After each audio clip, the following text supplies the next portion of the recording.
For the families ruined by Zachary Wester's planted narcotics, the courtroom became a place to reclaim names stolen by lies.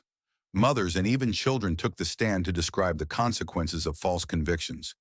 Jobs lost custody hearings ended in defeat, a lifetime branded by arrest records that never should have existed. These stem from breaches like his Section 787.02 false imprisonments imposing lifelong stigma beyond prison time.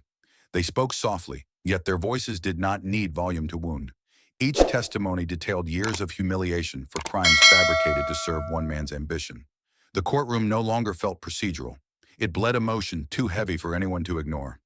Across the eastern seaboard, Baltimore's hearings for Wayne Jenkins and the Gun Trace Task Force mirrored the same human wreckage, but on collective scale.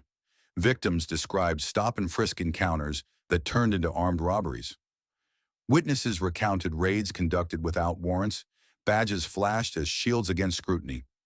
Then came a single statement that echoed through the federal courthouse. "Do you trust the police department after what your family has been through?" "No, sir." Number. Never. Can anything change that? I don't think so.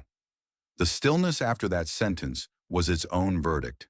It captured the irreversible loss of faith inside entire neighborhoods. Both defendants stood in different postures before the law's judgment. Wester held firm defiance, chin-lifted expression, flat insisting he had been framed, even as video fragments dismantled every denial. Jenkins presented the opposite face of guilt, a subdued man stripped of swagger, murmuring remorse that felt rehearsed. The contrast revealed two versions of corrupted ego, one driven by denial, the other desperate for lenience. In both, remorse arrived too late to meet sincerity. Legal scholars often describe sentencing as both punishment and purification, and these trials embody that theory. When Wester received 12 years and Jenkins 25, the room exhaled not relief but exhaustion. Justice had functioned mechanically, yet emotionally the damage stretched far beyond the verdicts.